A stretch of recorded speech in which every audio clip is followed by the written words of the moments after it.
everyone, it's Steph here from the Novelty Corner. Welcome back to my channel. Today I'm filming a Books Beside My Bed video. If you're new here, I film one of these every week where I wrap up the last 7 days worth of reading, so welcome.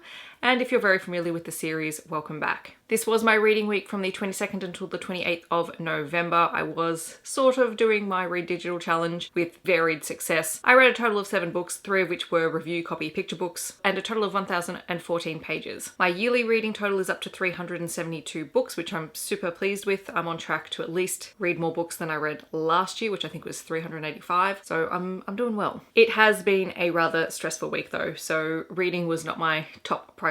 Maintaining my sanity and trying to sleep was. I'm going to start with the picture books just to get them out of the way, and then I'll talk about the rest of the books, which were all adult, either romance or non-fiction titles. So the first picture book that I read was Give Me Some Space by Philip Bunting. You guys should be really familiar by now with me talking about Philip Bunting's books because I do adore them.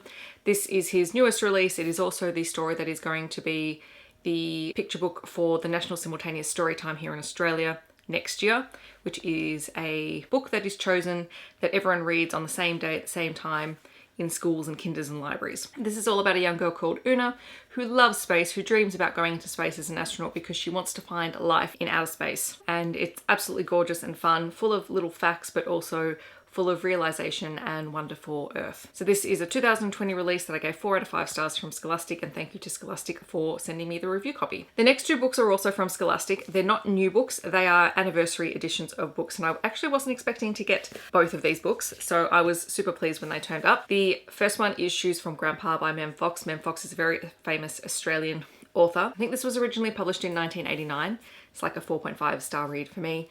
And this is the 30th anniversary edition. And it's a hardcover, it's gorgeous, and it's all about Jessie, who's grown taller, and her grandfather decides to buy her new shoes. And because grandfather decides to buy her new shoes, everyone else in her family decides to buy her new things as well, whether or not she actually needs them. So it is a gorgeous story. Mem Fox is one of my childhood favorites. I have my original copy of this from my childhood, plus the copies that I have in my classroom, and now I have a beautiful hardcover edition as well. And then the next one is not an Australian author, but it is one of my favorite picture books ever, and that is The Paper Bag Princess by Robert Munsch. Most people will be familiar with this. This is the 40th anniversary edition. It was originally published in 1980. This is, you know, without a doubt a 5-star read because you have a princess who saves not just someone else, but herself. And she does it without care for what she looks like, how she's dressed, and she beats dragons. This is a book that every kid needs to read in their childhood. I read it to my class every year, and I didn't have my own copy of it. I kept stealing and hiding the school's big book copy of it, but now I have my own copy and I'm so excited. So thank you very much to Scholastic for sending this one through. All right, so now let's get on to my Read Digital challenge. If you're not familiar, Read Digital is a monthly challenge that I set myself. It's a bingo board where you just sort of try and read things off your digital devices. In my case, it's a Kindle, but for you, it could be audiobooks, ebooks, webcomics, whatever works. I only completed 4 of the challenges this week. That's totally fine.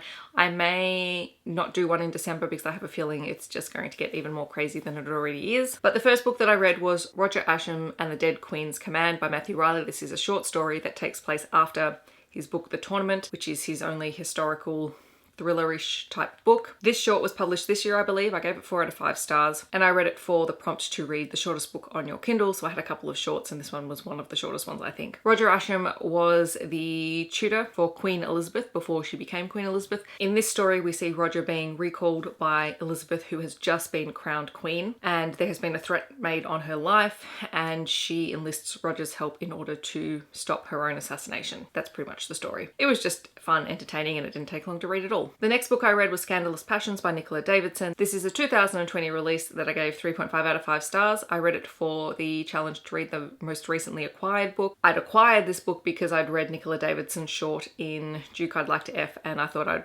should read something else. Turns out I had read another one of her series earlier in the year and I'd totally forgotten about it. This was an FFM menage story, and it was also a historical romance set in Scotland. I've not read any of those either. We follow Lady Janet Fraser, who is the former mistress of King James IV, and she has been sent away from court with a ward, Lady Marjorie Hepburn, as well as Sir Lachlan Ross as their protection. And all 3 of them begin an education in passion, and it's very steamy, very short, and it was a very interesting read. I think I need to read some more historical romances set in Scotland though. But I don't often see FFM menages. I normally see the MMF So this one was interesting to give it a shot. I also read The Marriage Contract by Katee. This is the first book in the O'Malley's series. This was originally published in 2015. I gave it 4 out of 5 stars, and I read it for the prompt to read a book featuring family. These are sort of mob/mafia stories, I think with the Irish mob, so they feature a lot of family, like everyone's involved. In this particular story, we follow Teague O'Malley, who is one of the older siblings in the O'Malley family. He's not the heir, but he's close up, and he is kind of disgruntled